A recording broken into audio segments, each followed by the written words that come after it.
গাছ লাগাইছিল আর এই গাছের মধ্যে সবচেয়ে বেশি ফল ধরেছে আর ওই যে গাছটা ওই গাছটা আমার আম্মু লাগাইছে তুমি লাগাইছো আমি আইসে বলছো কেন করা ইয়ার মধ্যে লাগাইছে দুটো ইয়ার মধ্যে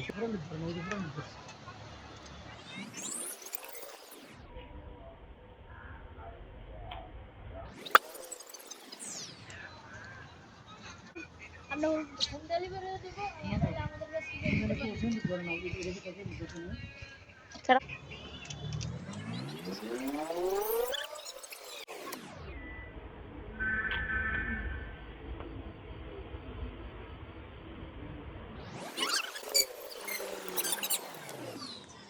সাইড